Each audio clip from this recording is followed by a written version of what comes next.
열왕기상 2장 1절에서 4절에 있는 말씀 우리 한 목소리로 읽겠습니다.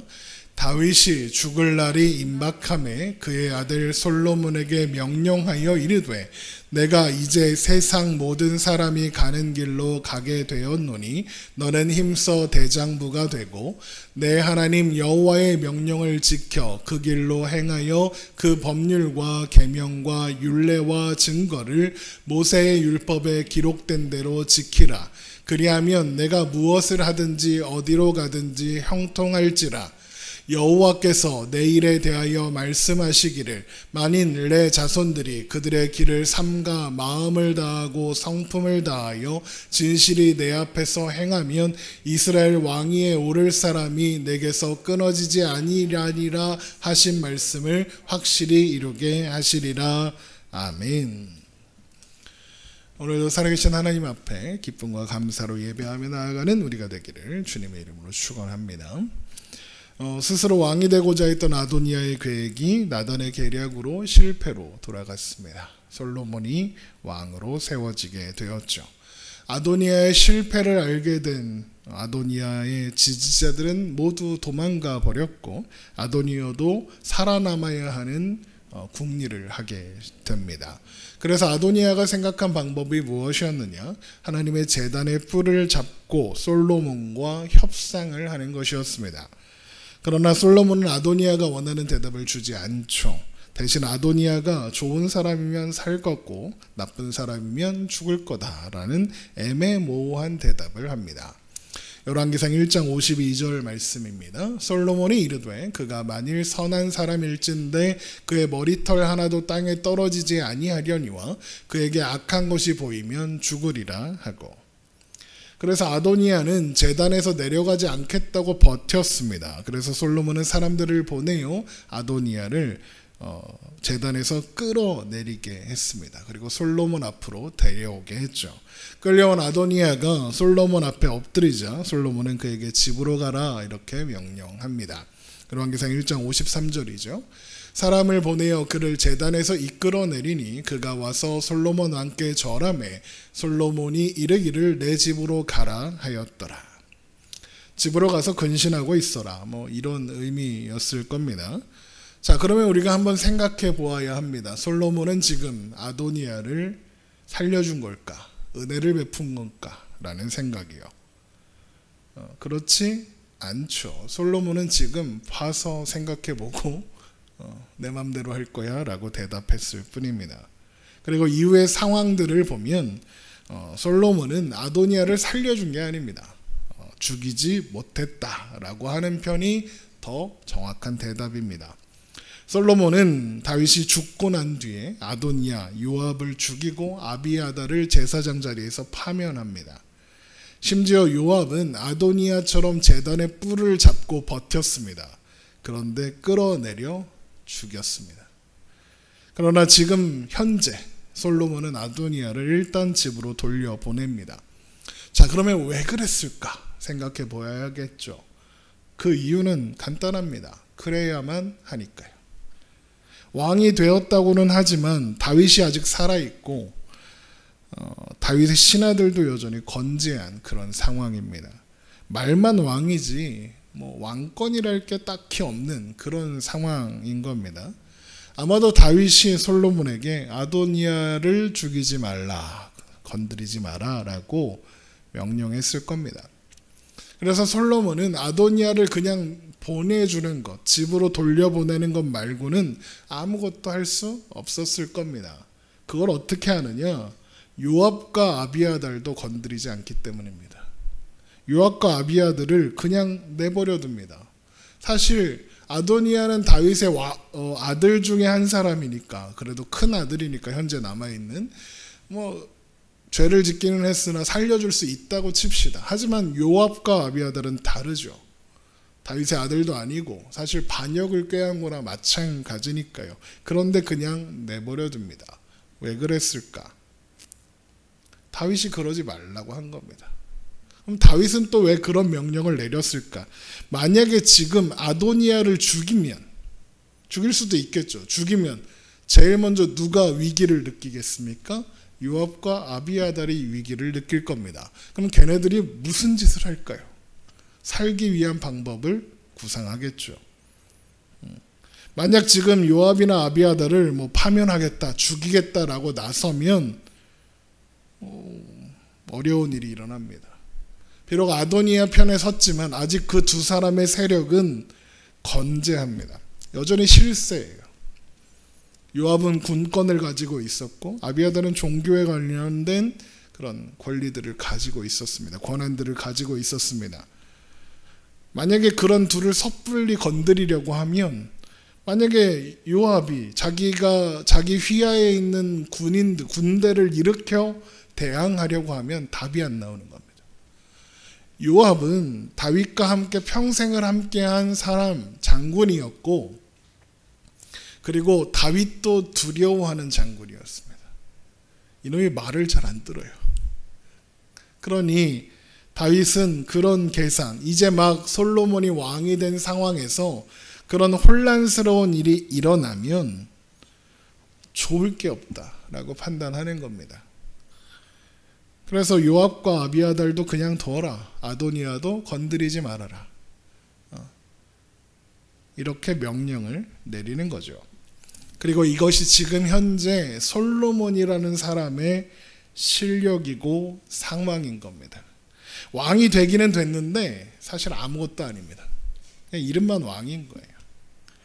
스스로 왕이 되고자 했으나 실패한 아도니아, 그리고 이제 왕위에 오른 솔로몬, 이 두 사람을 한번 비교해서 생각해 보자고요.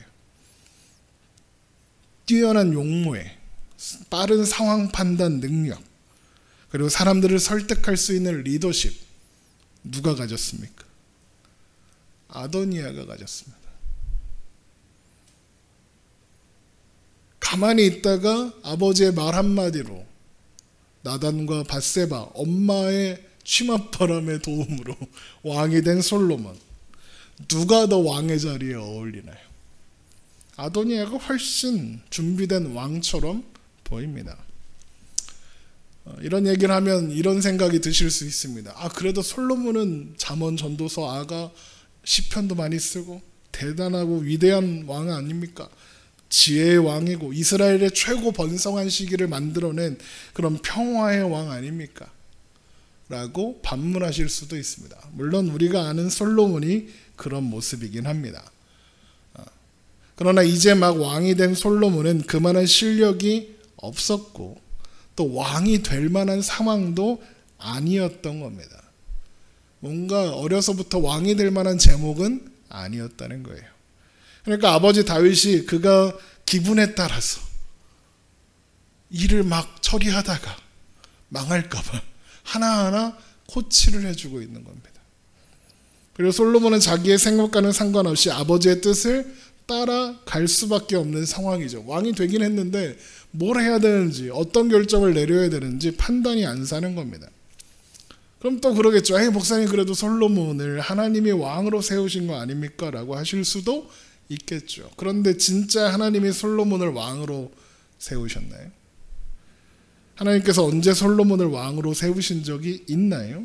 그런 이야기가 성경에 있었나요? 없습니다.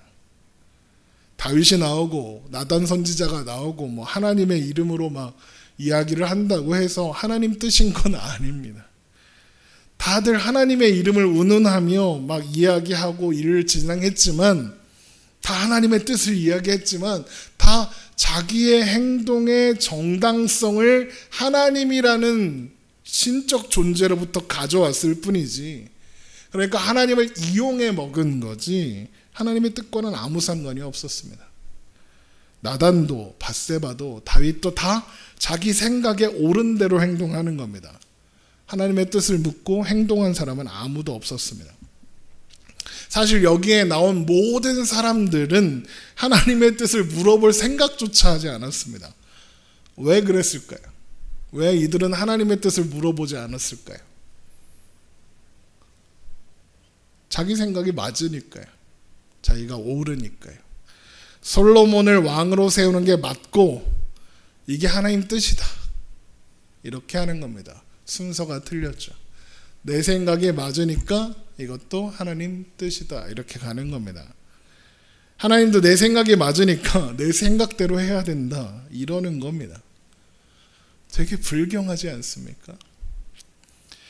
다윗이 하나님이 솔로몬을 왕으로 세우시기 바란다 그랬나요? 안 그랬습니다. 다윗은 내가 솔로몬을 왕으로 세운다 그랬습니다. 내가 옳다는 겁니다. 하나님은 그냥 동의하면 된다는 겁니다. 여러분, 오늘날 한국 교회를 보십시오. 이런 식으로 신앙생활하는 사람들이 얼마나 많은지 모릅니다. 얼마 전에 어떤 분이 인천에 갔다가 거기 앞에서 시위하시는, 전도하며 시위하는 분들을 봤답니다. 피켓에 예수천당 불신지옥 이렇게 크게 써 있더랍니다. 그건 틀린 말 아니잖아요. 맞죠? 예수천당 불신지옥입니다. 안 믿으면 지옥 가니까요.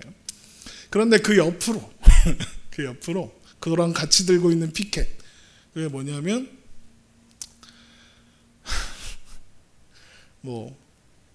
이제 전임 대통령 욕을 하고 공산주의를 몰라야 되고 막 그런 얘기들 있잖아요. 온갖 음모론들과 그런 피켓들을 들고 흔들러랍니다. 딱 그 모습입니다. 예수천당 불신지옥은 뒤에 들고 있는 피켓을 정당화하기 위한 도구일 뿐인 거예요. 하나님을 자신의 생각이 맞다고 하는데 이용해 먹고 있는 거예요. 여러분, 그건 신앙이 아닙니다. 하나님을 이용해 먹는 거죠. 다윗이 지금 그 짓을 하고 있는 거예요. 솔로몬도 마찬가지고요. 자, 솔로몬은 어떻습니까? 사실 등 떠밀려 왕이 됐습니다. 구체적인 어떤 일이 있었는지는 모르겠지만 솔로몬은 어쩌면 자기 집에서 그냥 잠자고 있었을지도 모릅니다. 자고 있는데 갑자기 사람들이 와서 빨리 너 왕하래, 빨리 와, 이렇게 데려가서 왕 세우고 막 난리가 났을지도 모를 일입니다. 여러분, 솔로몬 이야기를 오해하시면 안 됩니다. 솔로몬은 어려서부터 왕이 될 만한 자질이 있었다? 아니고, 하나님의 솔로몬을 왕으로 세우셨다? 아니고, 그렇습니다. 그래야 이후에 솔로몬이 하는 행동들이 이해가 됩니다. 어쨌든 그렇게 솔로몬이 왕이 되고 얼마 지나지 않았던 어느 날, 자신의 생명이 얼마 남지 않았다는 걸 알게 된 직감한 다윗은 솔로몬을 불러 마지막 유언을 남기기 시작합니다. 다윗의 유언은 크게 두 파트로 나눠지는데, 원래는 전체 유언을 함께 다루려고 했는데 그럴 수가 없어서, 너무 분량이 많아져서 두 번으로 나누도록 하겠습니다. 다윗의 첫 번째 유언은 하나님의 명령을 잘 지켜라, 이런 겁니다. 열왕기상 2장 1절부터 봅니다. 다윗이 죽을 날이 임박함에 그의 아들 솔로몬에게 명령하여 이르되, 내가 이제 세상 모든 사람이 가는 길로 가게 되었노니 너는 힘써 대장부가 되고 내 하나님 여호와의 명령을 지켜 그 길로 행하여 그 법률과 계명과 율례와 증거를 모세의 율법에 기록된 대로 지키라. 그리하면 내가 무엇을 하든지 어디로 가든지 형통할지라. 여호와께서 내 일에 대하여 말씀하시기를, 만일 내 자손들이 그들의 길을 삼가 마음을 다하고 성품을 다하여 진실이 내 앞에서 행하면 이스라엘 왕위에 오를 사람이 내게서 끊어지지 아니하리라 하신 말씀을 확실히 이루게 하시리라. 정리하면 이겁니다. 하나님의 말씀에 순종해라. 그러면 하나님께서 너를 잘되게 하실 거다. 그러네요. 이 말씀을 보고 여러분 속으면 안 됩니다. 역시 다윗이구나. 그런 생각을 드실 수 있지만 속으시면 안 됩니다. 다윗이 하는 유언을 잘 보십시오. 모두 뭐뭐 하면이란 표현이 나옵니다. 솔로몬이 잘 지키면, 보세요. 지키라, 그리하면, 진실이 내 앞에서 행하면, 솔로몬이 하나님의 말씀대로 잘하면 하나님이 형통하게 할 거다. 그런 얘기죠. 지키라, 그리하면. 지키면 해줄게. 조건이죠. 여호와께서 내 일에 대해 하나님이 이런 말씀을 하셨다고 하면서 진실이 내 앞에서 행하면 그러잖아요. 그러니까 이게 다윗이 하는 말이 아니라 하나님이 말씀하신 건데 이렇게 하면 하나님이 형통하게 하신댔어 라고 지금 다윗이 솔로몬에게 유언을 하고 있는 거예요. 그럼 뭘 확인해 봐야 하죠? 하나님이 정말 다윗에게 이런 말씀을 하신 적이 있나? 그걸 확인해야죠. 여기에서 그러면 이 말씀이 어느 말씀을 지금 다윗이 기억해서 전하는가를 알 수 있는 힌트가 여기 있습니다. 이스라엘 왕위에 오를 사람이 내게서 끊어지지 아니하리라 라고 말씀하신 적이 있었어요. 하나님이. 언제냐? 다윗이 성전을 짓겠다 그러니까 성전 필요 없다 그러시면서 다윗에게 하신 말씀 중에 그 이야기가 나와요. 좀 긴데 한번 볼게요. 사무엘하 7장 5절부터 봅니다. 가서 내 종 다윗에게 말하기를 여호와께서 이와 같이 말씀하시되 내가 나를 위하여 내가 살 집을 건축하겠느냐? 내가 이스라엘 자손을 애굽에서 인도하여 내던 날부터 오늘까지 집에 살지 아니하고 장막과 성막 안에서 다녔나니 이스라엘 자손과 더불어 다니는 모든 곳에서 내가 내 백성 이스라엘을 먹이라고 명령한 이스라엘 어느 지파들 가운데 하나에게 내가 말하기를 너희가 어찌하여 나를 위하여 백향목 집을 건축하지 아니하였느냐 고 말하였느냐? 그러므로 이제 내 종 다윗에게 이와 같이 말하라. 만군의 여호와께서 이와 같이 말씀하시기를 내가 너를 목장 곧 양을 따르는 데에서 데려다가 내 백성 이스라엘의 주권자로 삼고 내가 가는 모든 곳에서 내가 너와 함께 있어 내 모든 원수를 내 앞에서 멸하였은즉 땅에서 위대한 자들의 이름같이 내 이름을 위대하게 만들어 주리라. 내가 또 내 백성 이스라엘을 위하여 한 곳을 정하여 그를 심고 그를 거주하게 하고 다시 옮기지 못하게 하며 악한 종류로 전과 같이 그들을 해하지 못하게 하여 전에 내가 사사에게 명령하여 내 백성 이스라엘을 다스리던 때와 같지 아니하게 하고 너를 모든 원수에게서 벗어나 편히 쉬게 하리라. 여호와께서 또 내게 이르노니 여호와가 너를 위하여 집을 짓고 내 수완이 차서 내 조상들과 함께 누울 때에 내가 내 몸에서 날 내 씨를 내 뒤에 세워 그의 나라를 견고하게 하리라. 그는 내 이름을 위하여 집을 건축할 것이요 나는 그의 나라 왕위를 영원히 견고하게 하리라. 나는 그에게 아버지가 되고 그는 내게 아들이 되리니 그가 만일 죄를 범하면 내가 사람의 매와 인생의 채찍으로 징계하려니와 내가 내 앞에서 물러나게 한 사울에게서 내 은총을 빼앗은 것처럼 그에게서 빼앗지는 아니하리라. 내 집과 내 나라가 내 앞에서 영원히 보존되고 내 왕위가 영원히 견고하리라 하셨다 하라. 이렇게 되어 있습니다.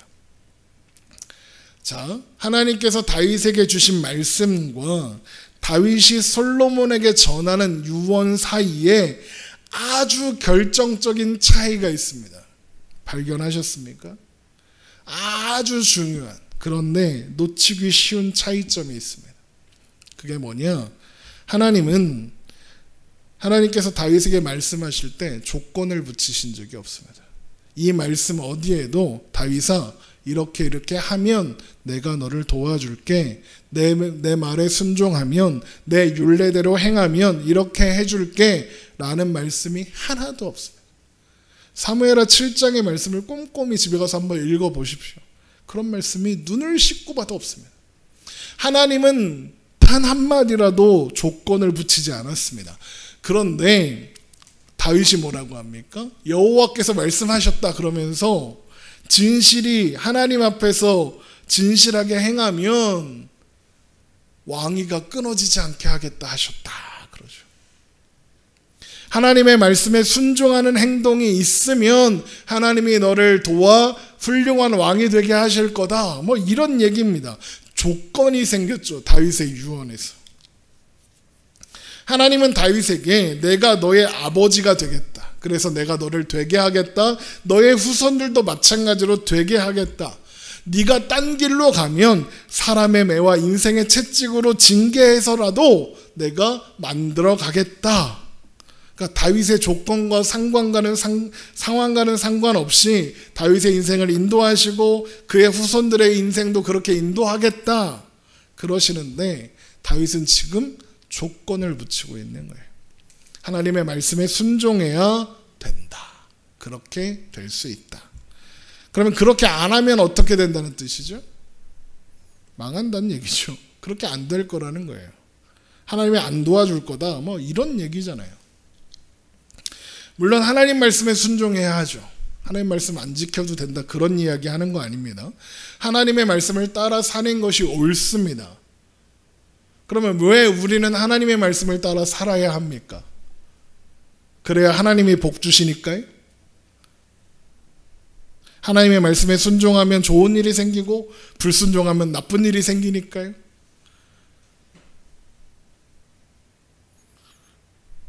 그러니까 하나님 말씀에 잘 순종해서 그래야 너한테 좋은 일만 있다. 그런가요? 아니죠.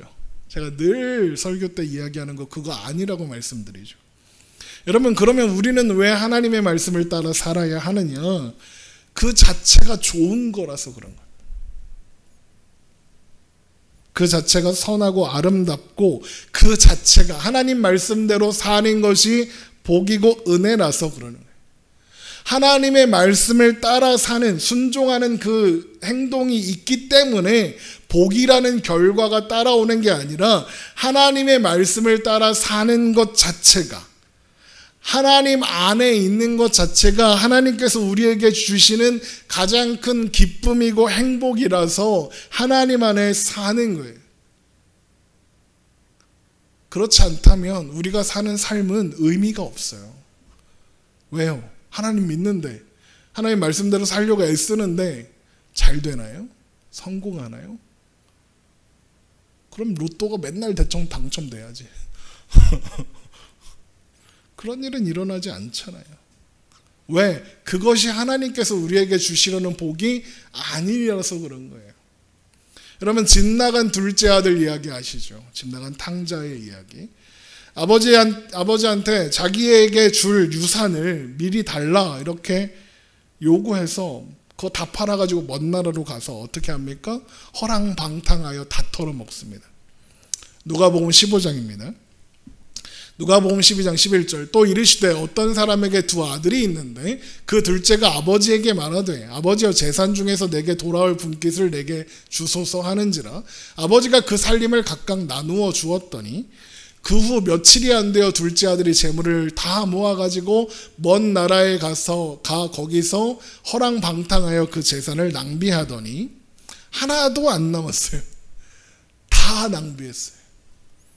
그랬더니 어떻게 됩니까? 흉년이 들어서 비로소 궁핍해졌어요. 그러니까 다 떨어 먹은 다음에도 살만했던 거예요. 왜? 흉년이 안 들고 그냥 뭐 내가 여태까지 썼던 거 사람들이 이렇게 해주고, 근데 사람들이 어려워지니까 얘를 돌봐주질 않는 거예요. 그래서 어떻게 합니까? 돼지 키우는 집에 가서 밥 좀 얻어 먹으려고 하죠. 알바를 하겠다고. 근데 그게 잘 안 됩니다. 누가복음 15장 14절. 다 없애놓고 그 나라에 크게 흉년이 들어 그가 비로소 궁핍한지라. 가서 그 나라 백성 중 한 사람에게 붙여 사니 그가 그를 들러 보내어 돼지를 치게 하였는데 그가 돼지 먹는 쥐염 열매로 배를 채우고자 하되 주는 자가 없는지라. 밥도 아니고 돼지 밥도 안 주더라 이겁니다. 배고프고 피곤하고 힘들고 죽겠고, 그러니까 뭐가 드디어 생각납니까? 아버지 집이 생각나죠.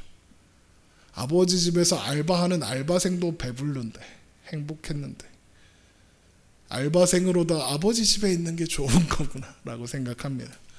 누가복음 15장 17절. 이에 스스로 돌이켜 이르되 내 아버지에게는 양식이 풍족한 품꾼이 얼마나 많은가. 나는 여기서 주려 죽는구나. 내가 일어나 아버지께 가서 이르기를 아버지 내가 하늘과 아버지께 죄를 지었사오니 지금부터는 아버지의 아들이라 일컬음을 감당하지 못하겠나이다. 나를 품꾼의 하나로 보소서 하리라 하고. 그래서 돌아가요. 그랬더니 어떤 일이 일어납니까? 아버지가 그를 죽었다가 산 아들이다 라고 하면서 기뻐하고 아들의 신분을 다 회복시켜주죠. 그랬더니 둘째 아들이 뭐라 그럽니다? 뭐라 그럽니까? 아니 저는 아들을 할 자격이 없습니다. 그냥 품꾼 중에 하나로 보셔주십시오. 품꾼이나 해도 괜찮습니다. 그렇게라도 아버지 집에 속해 있으면 그걸로 족합니다. 그랬더니 아버지가 어떻게 합니까? 들은 척도 안 합니다. 아니다 아들아 그런 말도 안 하고 들은 척도 안 합니다. 그리고 잔치를 벌이며 즐거워하죠. 누가복음 15장 20절. 이에 일어나서 아버지께로 돌아가니라. 아직도 거리가 먼데 아버지가 그를 보고 측은히 여겨 달려가 목을 안고 입을 맞추니 아들이 이르되 아버지 내가 하늘과 아버지께 죄를 지었사오니 지금부터는 아버지의 아들이라 일컬음을 감당하지 못하겠나이다 하나 아버지는 종들에게 들은 척도 안 하죠. 종들에게 이르되 제일 좋은 옷을 내어다가 입히고 손에 가락지를 끼우고 발에 신을 신기라. 그리고 살진 송아지를 끌어다가 잡으라. 우리가 먹고 즐기자. 이 내 아들은 죽었다가 다시 살아났으며 내가 잃었다가 다시 얻었노라 하니 그들이 즐거워하더라. 자 보세요. 아들이 뭐 잘한 거 있나요? 하나도 없습니다. 아버지가 살아계신데 재산을 내어놓으라고 했습니다. 뭐 요즘에는 뭐 세금이나 이런 문제 때문에 그런 일이 왕왕 있대요. 아버지가 부모님이 살아계셔도 유산을 미리 정리하는.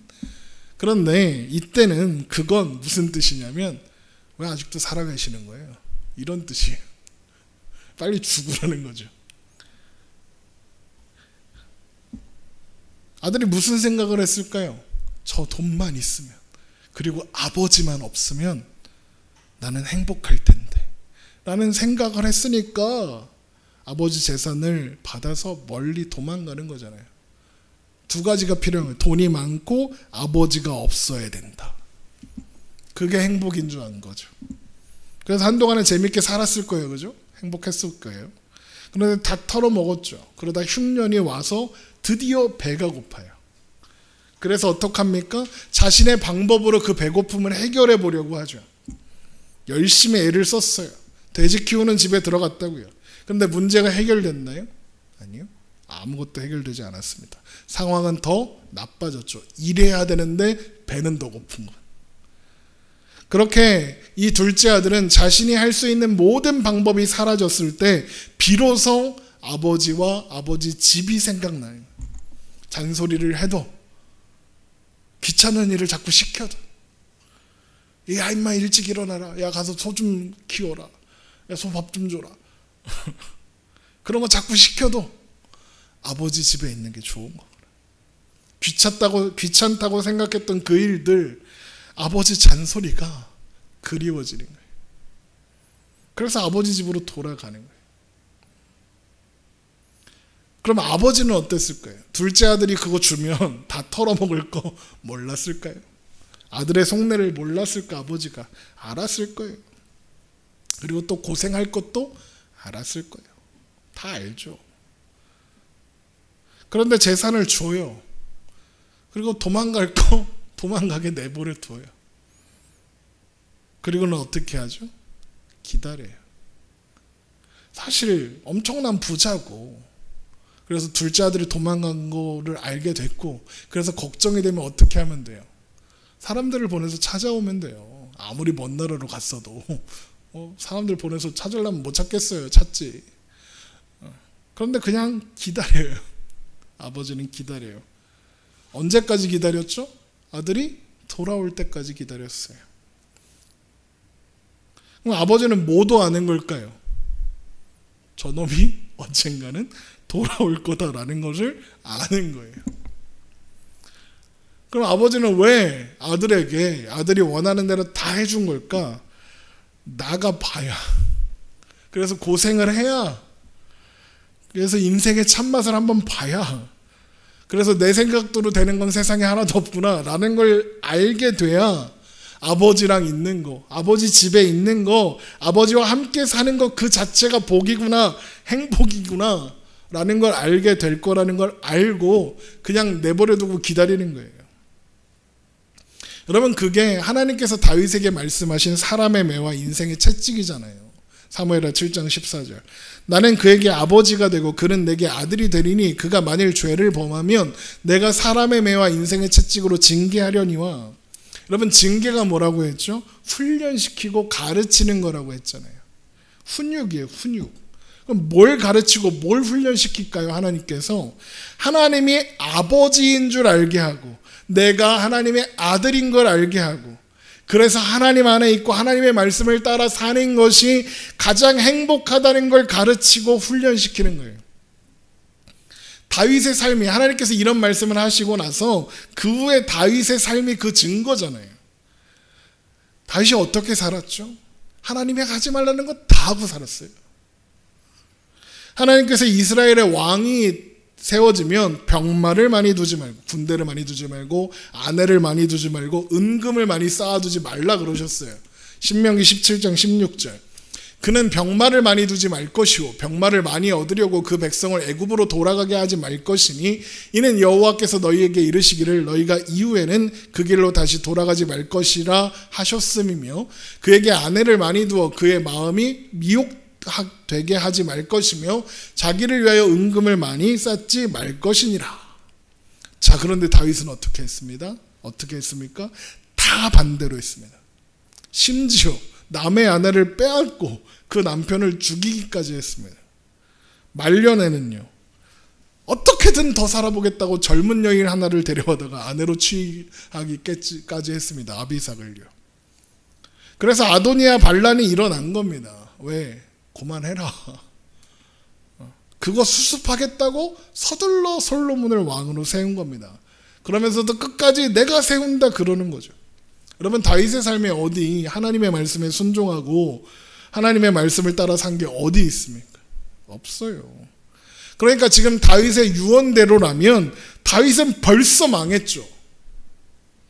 그런데 하나님은 그런 다윗을 하나님께서 약속하신 대로 버리지 않으셨어요. 그 인생을 사람의 매와 인생의 채찍으로 인도하셨어요. 그래서 압살롬이 반란을 일으키고 쫓겨가고 두들겨 맞고 시므이한테 욕도 먹고 막 그러는 거잖아요. 다윗의 자격, 다윗의 순종과는 아무 상관없었다고요. 하나님이 약속하신 대로 그대로 하셨어요. 하나님께서 다윗에게 주신 언약은 아무 조건이 없었어요. 하나님의 은혜일 뿐이죠. 다윗은 솔로몬에게 전하는 유언을 통해 지금 하나님의 뜻을 왜곡시키고 있는 거예요. 그러니까 다윗은 지금 인생의 말년에 하나님 뜻대로 살면 하나님이 복 주시는구나 이런 깨달음을 얻은 게 아니에요. 그래서 그게 너무 중요해서 솔로몬에게 알려주려는 게 아니라고요. 그냥 하는 거예요. 자기 마음대로, 자기가 오해한 대로 이야기하고 있는 거예요. 그러면 다윗은 왜 이런 말도 안 되는, 자기가 들은 적도 없는 뭐뭐 하면 해줄게 라는 말을 왜 하고 있을까? 다윗이 이런 말을 하는 이유는 그 다음에 하려는 말, 그러니까 다윗의 두 번째 유언의 정당성을 확보하려고 하는 거예요. 두 번째, 그 다음에 볼 유언은 이제 다음 시간에 살펴볼 건데, 요약하면 이거예요. 내가 미워온 놈들 정해줄 테니까 다 죽여라. 그리고 요압하고 시므이는 꼭 죽여라. 그럽니다. 시므이는 그 다윗이 압살롬 피해 도망갈 때 욕했던 걔예요. 걔네 둘은 꼭 죽여라. 이 말을 하고 싶어서 앞에 하나님 말씀에 순종해라라고 전제를 까는 거예요. 그러면 하나님이 도와주실 거야 라고 하는 거예요. 왜요? 왜 이게 그 자기가 하려는 진짜 속내의 전제가 될 거예요. 그렇게 해야 다음에 하는 말이 정당해져요. 하나님은 잘하는 사람은 복 주시고 아닌 사람은 벌 주신다. 그거 기억해라. 그래서 요압이 죽어야 되는 거다. 그래서 시므이가 죽어야 되는 거다. 그들을 죽여야 하는 건 그들이 나쁜 놈들이라 그런 거지 내 개인의 원한과 미움 때문에 그런 게 아니다. 다 인과응보다. 그러니까 죽여라. 합리화가 되는 거예요. 그리고 이런 다윗의 유언은 이후 솔로몬의 인생과 통치에 지대한 영향을 미치게 돼요. 차차 살펴보게 되겠죠. 솔로몬의 이야기가 나오면. 솔로몬이 아도니아를 죽여요. 명분은 아버지의 마지막 아내였던 아비삭을 자기 아내로 달라고 했다는 이유예요. 아도니아 죽을 짓 했죠. 아버지의 여자를 달라고 하다니 말도 안 되는 거지. 죽을 짓 했죠. 근데 그게 명분일 뿐인 거예요. 웃기지 마, 꺼져 해도 돼요. 근데 명분 삼아 죽이는 거예요. 아비아들을 내쫓고 요압을 죽이고 시므이를 죽일 때도 앞에 뭔가 그럴듯한 근거를 만들어서 해요. 그래야 걔네들을 죽이는 게 정당하니까. 그리고 왕이 되면서 뭐해요? 우리 유명한 거 알죠? 일천번제. 일천번제 오해하시는 분들 많은데 1000번 하는 게 아니라 한 방에 1000마리를 잡아서 이렇게 예배 드리는 게 일천번제예요. 1000번이 아니라 일천번제예요. 1000마리 소를 잡아 번제를 드렸다 이런 뜻이죠. 어쨌든 그래서 일천번제도 드리는 거예요. 그래서 하나님한테 지혜를 달라 하는 거예요. 성전을 짓는 것도 그래서 짓는 거예요. 하나님한테 잘해서 복 받겠다. 하나님께 잘해서 성공한 왕이 되겠다. 왜요? 지금 솔로몬 보세요. 멍청하잖아요. 자기 생각대로 할 수 있는 게 아무것도 없잖아요. 아무것도 아니잖아요. 아버지 다윗이 죽고 나면 더 심해지겠죠. 왜? 다윗의 신하들이 시퍼렇게 살아있으니까. 왕이 우습게 보이면 신하들이 아주 그냥 난리들을 쳐요. 솔로몬도 그걸 알아요. 그래서 지혜를 달라 그러는 거예요. 뭐 그건 이제 다음에. 여러분, 우리가 신앙상에 가장 많이 하는 실수가 이거예요. 오해가 이거예요. 나에게 원인이 있다는 생각이에요. 인과응보. 하지만 성경은 인과응보를 말하지 않아요. 성경이 말하는 건 원인 없는 결과예요. 은혜를 이야기해요. 만약 성경이 인과응보의 책이고 하나님이 인과응보의 하나님이라면 다윗, 솔로몬 존재할 수 없어요. 베드로, 바울 불가능해요. 우리는요 불가능해요. 우린 다 죽었을 거예요. 벌써 다 지옥 가죠. 우리가 하나님이 제시하는 어떤 조건에 부합해야 구원받을 수 있다면 구원받을 수 있는 사람은 아무도 없어요. 그래서 하나님이 자꾸 무슨 말씀을 하시느냐? 원인 없는 결과를 자꾸만 말씀하세요. 그런데 자꾸만 우리는 오해하고 착각해요. 그런 인간들에게 하나님이 계속 말씀하시죠. 그래, 그러면 니들 뜻대로 해봐. 조건을 갖출 수 있다고? 너희가 원인을 만들 수 있다고? 해봐. 그래서 율법을 주시잖아요. 그리고 물어보시죠. 그래, 해보니 어떠니? 안 되지. 못하겠지. 너 그걸 알아야 돼. 너에게 필요한 건 나야. 너에게 필요한 건 은혜야. 네 생각, 네 지혜, 네가 옳다고 생각하는 거 그걸로 안 돼. 내가 하는 거야. 너는 나를 붙잡아 나의 안에 거하라. 그렇게 말씀하시는 거예요. 그래서 그 끝에 하나님의 대답이 뭐냐? 예수 그리스도인 거예요. 로마서 5장 8절. 우리가 아직 죄인 되었을 때에 그리스도께서 우리를 위하여 죽으심으로 하나님께서 우리에 대한 자기의 사랑을 확증하셨느니라. 우리가 아직 죄인 되었을 때 하나님이 하셨대요. 우리가 죄인인지조차 몰랐을 때, 그래서 구원이 필요하고 하나님이 필요하고 예수님을 믿어야 한다는 사실을 인식조차 하지 못하고 있을 때 하나님이 먼저 행하시는 거예요. 이게 하나님이 우리에게 반드시 알게 하시려는 하나님의 마음이고 진심인 거예요. 그리고 이 하나님의 진심을 아는 사람은 그래서 하나님 안에 살려고 애를 쓰게 되고 하나님의 뜻을 알려고 고민하게 되고 하나님의 말씀대로 살려고 애쓰게 되는 거예요. 왜? 그게 진짜 복이라는 걸 아니까. 그게 나의 조건, 나의 상황과 나의 자격과는 상관없이 은혜를 누리는 방법이구나. 그걸 하나님이 알게 하셨으니까. 그 안에 사는 게 제일 행복하구나. 그걸 알게 되니까. 아버지 집에 있는 게 제일 좋구나. 집 나가면 고생이구나. 그걸 알아서요. 시편 84편 10절에 이런 말씀이 있어요. 주의 궁정에서의 한날이 다른 곳에서의 첫날보다 나은즉 악인의 장막에 사는 것보다 내 하나님 성전 문지기로 있는 것이 좋사오니 여호와 하나님은 해요 방패이시라.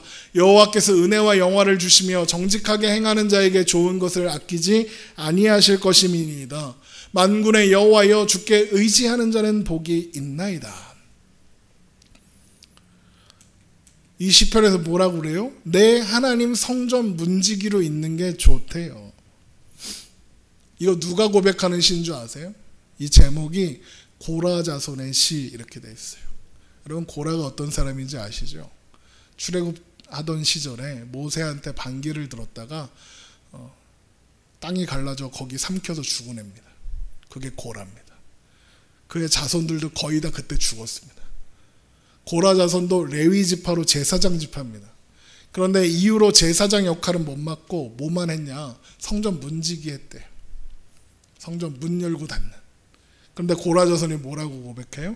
그게 좋습니다. 그럽니다. 하나님 안에 있는 것, 하나님을 아는 것, 그게 좋습니다. 그게 제일 좋습니다. 하나님을 아는 것, 그래서 복음을 알고 복음을 만나 복음으로 말미암아 사는 것, 예수 그리스도로 말미암아 믿음으로 말미암아 사는 것, 그게 가장 큰 행복이라는 거예요. 악인의 장막에 화려하고 멋지고 맛있는 거 먹으면서 사는 것보다 하나님 안에 있는 게 좋습니다. 십자가 복음으로 말미암아 우리는 이제 하나님과 함께 있는 자가 되었고 이제 하나님께서 주시는 것들로만 살 수 있다는 걸 우리가 알게 되는 거예요. 그러니까 이제 내 상황이 안 보이는 거예요. 내 상황이 필요 없는 거예요. 하나님 성전 문지기 괜찮은 거예요. 내 문제, 나의 약함이 더 이상 문제가 되지 않아요. 도저히 감사할 수 없는 상황에서도 감사할 수 있어요. 왜? 이 상황이 하나님이 허락하신 거라면 하나님은 언제나 오르시고 하나님은 나에게 좋은 걸 주시기 원하시는 분이니까. 그래서 도저히 행복할 수 없는 상황에서도 행복할 수 있는 거예요. 왜? 나는 하나님 안에 있는 사람이니까. 그걸로 되니까.